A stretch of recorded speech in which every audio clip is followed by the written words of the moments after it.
The world of the 1960s is a world of ever-increasing scientific and medical progress.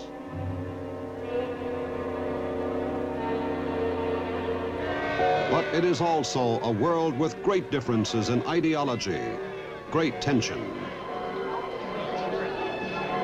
There are many worthy efforts and activities promoting peace and understanding between nations, races, and continents. But there are also many strong, energetic forces arousing fear, unrest, and bitter hatred. The Cold War could turn boiling hot at any moment.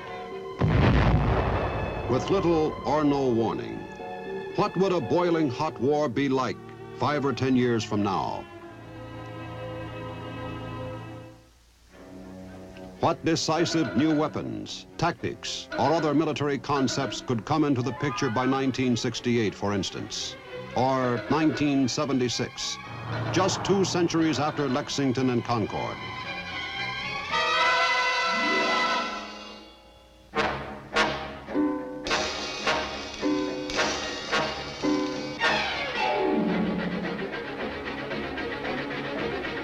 Today, as the Cold War grows warmer, it is increasingly important for us to think ahead, plan in advance, keep ourselves well prepared for any sudden shift to limited or all-out hot war. In an age of push-button attack and retaliation, we cannot afford to be even a few minutes or seconds behind the aggressor.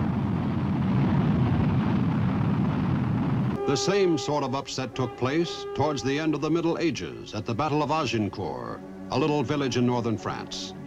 There, on a muddy day in late October, a good-sized army of heavily armored knights and warriors, representing the cream of the French nobility, was nearly wiped off the map by a comparatively small number of invading Englishmen. 2 brand new military concepts tipped the scales in England's favor. One of these was the idea of substituting light, flexible chain mail in place of the traditional unwieldy suit of armor. The other concept took the English hunting bow and turned it into a military weapon. During the Second World War, a whole series of new military concepts, like blitzkrieg tactics and paratroop invasions, upset a rather misplaced trust in trenches and fixed fortifications which had held over from World War I. The side which came out on top was the side which prepared for the present and the future, not the past. Several years ago, therefore, our Continental Army Command, CONARC, established the Combat Development Section at Fort Monroe, Virginia. The mission of combat development is to help the Department of the Army determine the best possible doctrine, organization, and equipment for tomorrow's Army. This means striking out into unknown territory with brilliance, courage, and imagination. It means fostering and developing all sorts of new military concepts, examining them in an accurate, objective manner, judging their fitness, and applying this judgment towards the development of an efficient, up-to-date fighting machine that will always be ready for trouble at a moment's notice.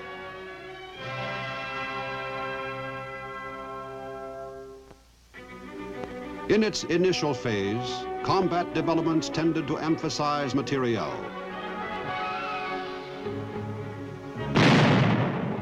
For hundreds of years, nearly every important new military maneuver or organization had come about as the result of some fairly recent weapon or other piece of Army equipment. This was true of the bow and arrow at Agincourt, the tank in the First World War, and the paratroopers in the Second, to mention just a few examples. As their program got underway, however, the various agencies involved began to feel more and more that developing tactics to fit equipment was less than half the picture.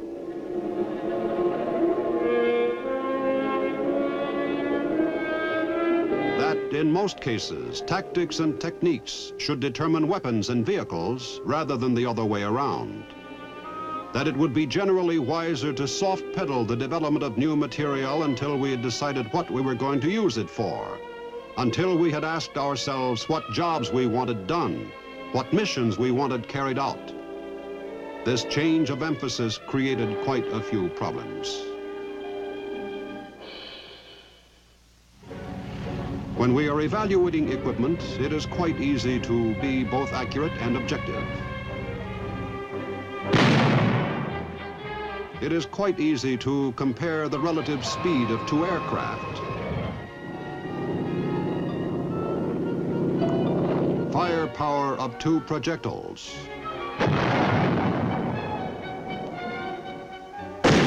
or accuracy of two pieces of artillery. Because these differences can be seen by the naked eye, measured in fractions of meters, or timed in split seconds. When, however, we try to evaluate military tactics, techniques, and organizations, a great many rather difficult questions arise. How, for instance, can we judge a tactical concept without testing it in actual combat? How can we tell whether the best way for a low-flying observation plane to avoid small arms fire is to speed along at a straight level, or whether it should slow down a bit and follow the contours of the hills and valleys?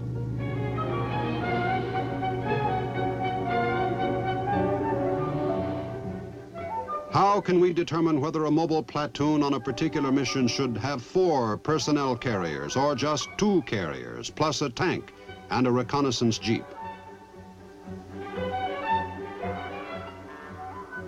And how can we decide whether an automatic foxhole digger is an asset because it speeds things up, or a liability because it is apt to draw the enemy's attention with its noise?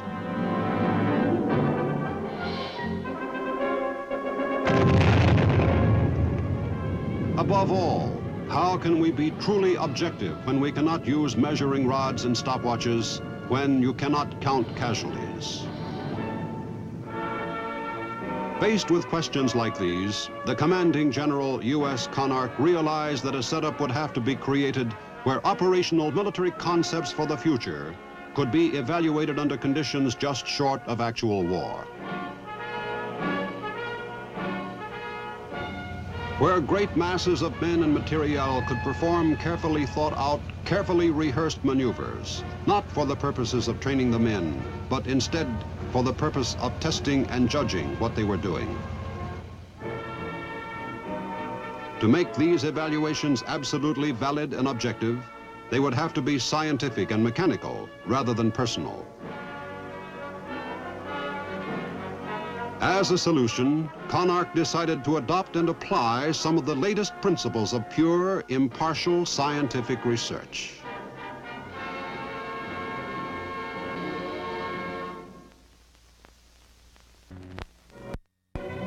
For a laboratory, they would need a varied landscape with all the terrain features which the concepts they wished to test might encounter anywhere in the world: hills, mountains, and flat plains, forests, scrub, and open country. Above all, they would need plenty of space. After searching all over the United States for a piece of terrain with all these necessary features, Conark finally selected the state of California. There in 1956, they founded the Combat Development Experimentation Center, or CDEC. CDEC, as it is more popularly known. CDEC's mission is to serve as a field laboratory for the evaluation by objective experimentation of those concepts of organization and operations as may be directed by Headquarters, United States Continental Army Command.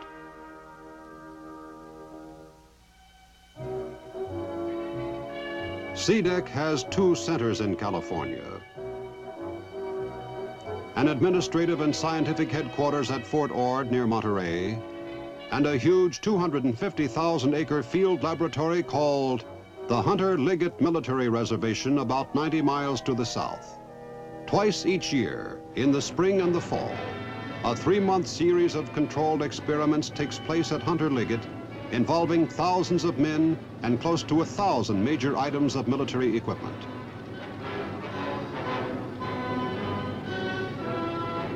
In most of these experiments, new concepts are tested by friendly troops against an aggressor force, employing all the tricks that our military intelligence believes a potential enemy may be using 5 or 10 years in the future.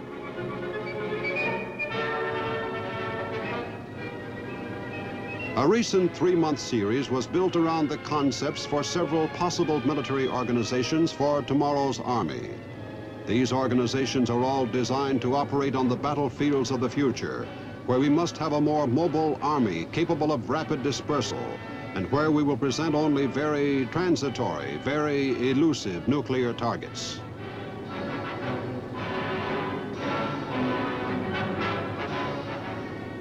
In order to make certain that experiments are conducted and evaluated in a strictly scientific manner, CDEC has more than 30 outstanding scientists under permanent contract with the Stanford Research Institute of Menlo Park, California. The effective cooperation between military personnel and these experts from all branches of the sciences is one of the most gratifying features of CDEC. When CDEC receives the project directive for a future experiment, the directive is assigned to a project team composed of scientists and permanently assigned officers. The team's mission is to translate the concept into a field experiment that will disclose, under scientific control and analysis, both its positive and its negative qualities.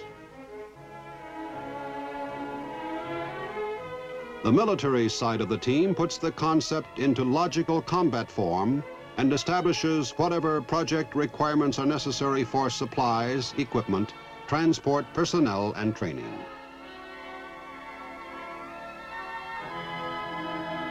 The scientific side, with the help of the military, organizes the experiment so that the concept can be tested and judged for significant qualities such as its ability to move whenever necessary, its ability to maintain control, its ability to acquire intelligence about the opposing side,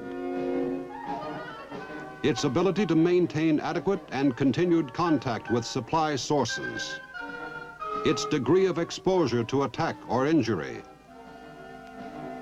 and its destructive force.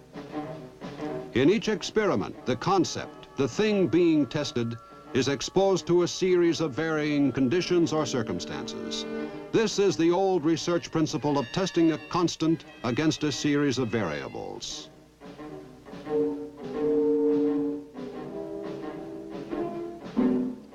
To give you a better idea of what we mean, let's take two very simple but different concepts about a projected mobile platoon. One concept says that the platoon should have 4 personnel carriers. The other says it should have just 2 personnel carriers, plus a tank and a reconnaissance jeep. To evaluate these two concepts and determine which of them is better and under what circumstances, each in turn will be tested and observed. On flat terrain, in wooded terrain, and in mountainous country. It will also be tested and observed in attack situations and defense situations, daytime and in nighttime, in a nuclear environment and a non-nuclear environment. In each experiment, the concept is our constant and the situations are our variables.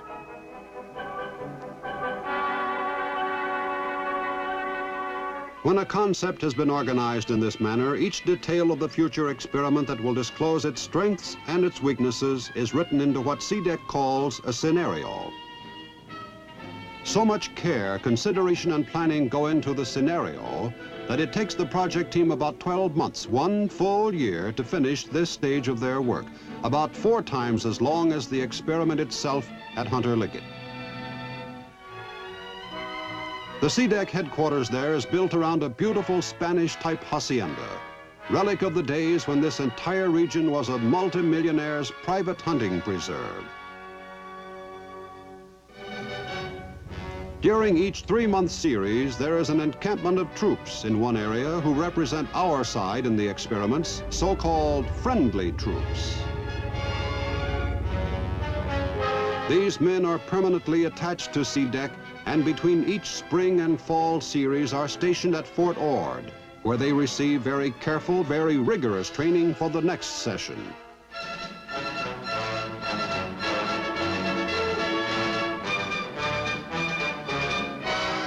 Several miles away is another encampment of troops, the aggressors. Between sessions, these men, advised by liaison officers from the Aggressor Center at Fort Riley, Kansas, receive equally careful, rigorous training in the latest tactics and techniques of potential enemies. Both sides have plenty of spirit and determination, plenty of what is known as esprit de corps. In other words, they play for keeps.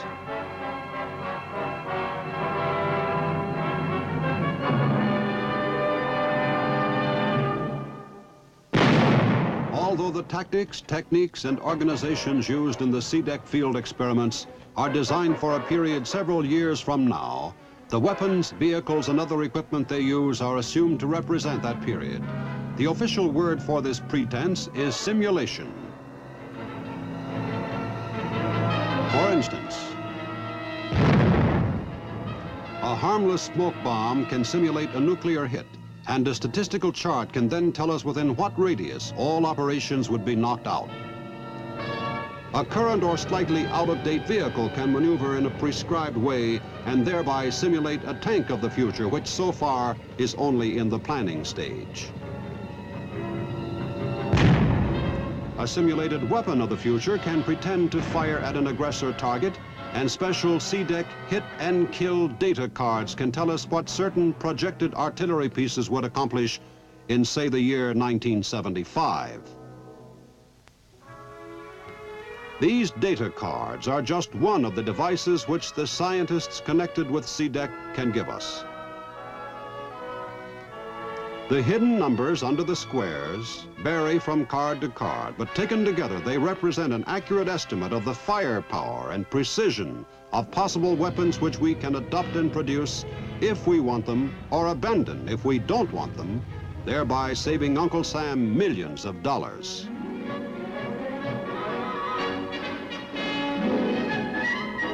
This 4th of July skyrocket can simulate a tank missile of 1970. This infrared transmitter, mounted coaxially on the tube of a direct fire weapon, and this infrared receiver, mounted on a tank, can tell us whether or not the tank has been hit by the weapon.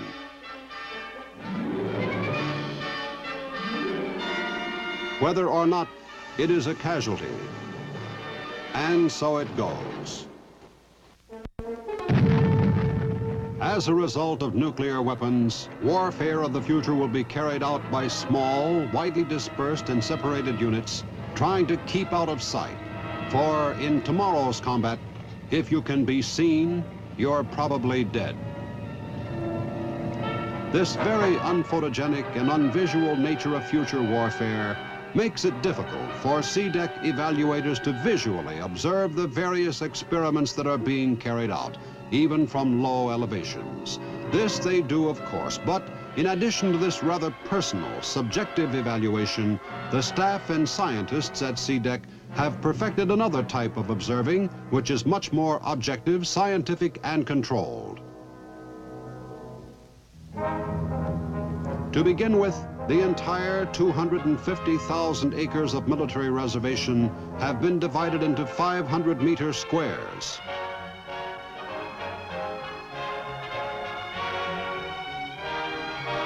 In the exact center of each square, there is a large marker identified by alphabet coordinates.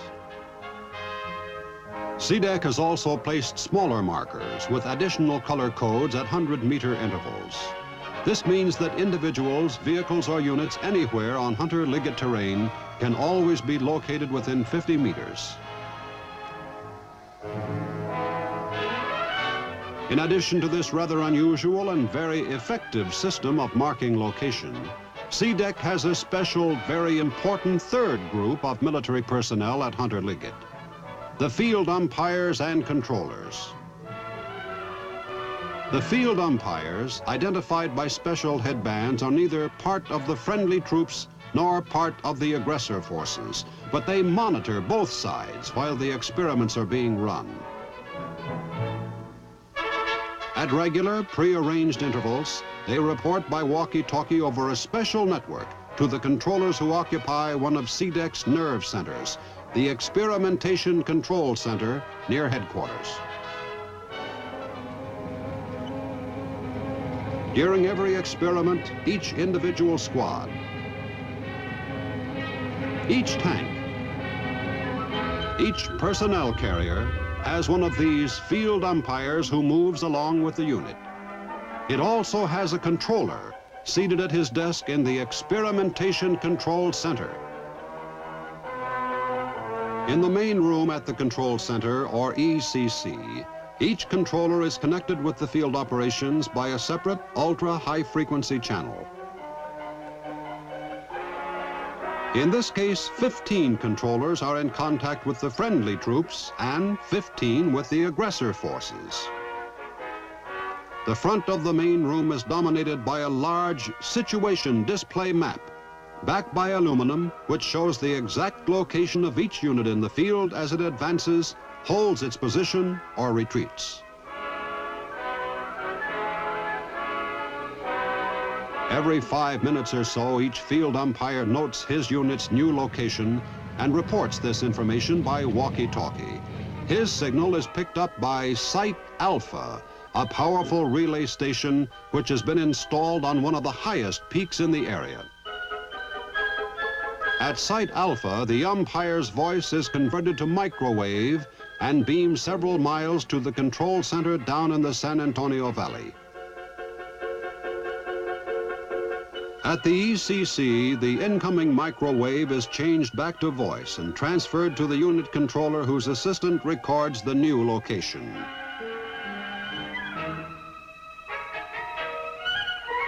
The controller then switches his turret from radio to telephone, and then relays the location coordinates to a special team who sit right behind the big situation display map up in front of the main room. The rear surface of this map is marked by lettered squares which correspond to those out in front. By changing the position of one of these small magnets, a plotter is able to move the unit symbol to its new location on the map.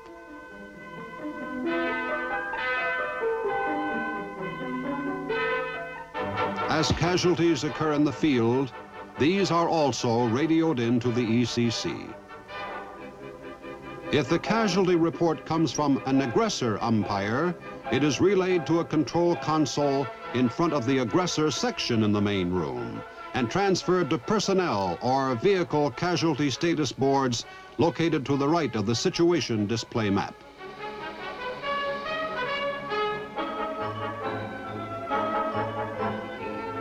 At the other side of the main room, a similar arrangement exists for the friendly units. Each pair of status boards is separated by a large square of ground glass.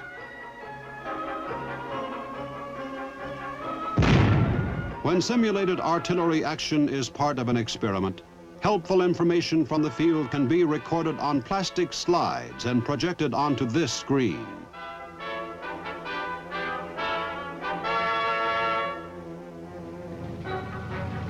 In addition to other duties, each controller at the ECC makes a personal record of all pertinent data concerning his particular unit.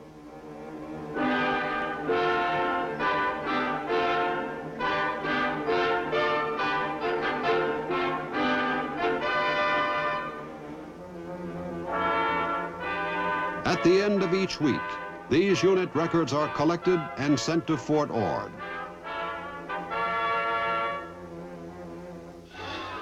At Fort Ord, these records are broken down and compiled into special reports and statistics, and further reduced to IBM punched cards. It takes about 600,000 of these cards and perhaps 1 million photographs to register a 3-month series of experiments. At periodic intervals, these cards are sent to the Stanford Research Institute for further analysis on the automatic data processing computers. When the UNIVAC tape and the photographs and the punched cards come back once again to Fort Ord, each project team spends a final few months studying them, evaluating the concept, and organizing their reactions, their conclusions, and their recommendations into a final report, which is sent back to Fort Monroe, Virginia. On the basis of these reports, CONARC will be able to decide years before they are needed whether or not a projected military organization is a valid concept. Whether or not the mobile platoon should have 4 personnel carriers, and whether or not the high-speed entrenching machine is really practical during combat.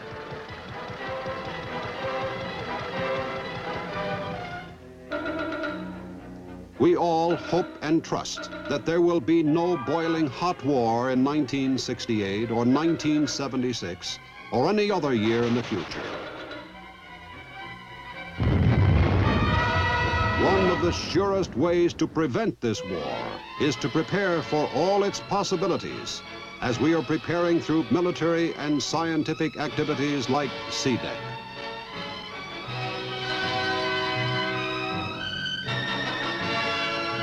Because if we are indeed prepared, if we look ahead rather than behind, if we keep pace with tomorrow, no potential enemy will underestimate us. No potential aggressor will miscalculate. No potential troublemaker will dare strike.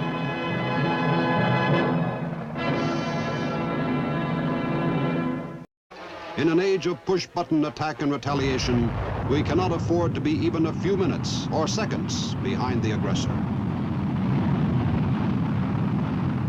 The same sort of upset took place towards the end of the Middle Ages at the Battle of Agincourt, a little village in northern France.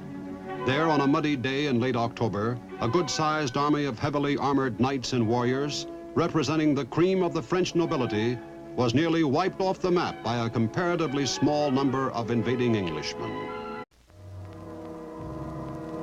The world of the 1960s is a world of ever-increasing scientific and medical progress.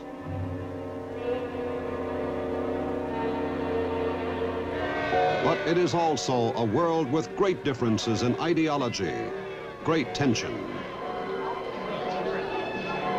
There are many worthy efforts and activities promoting peace and understanding between nations, races, and continents. But there are also many in 1976, just 2 centuries after Lexington and Concord.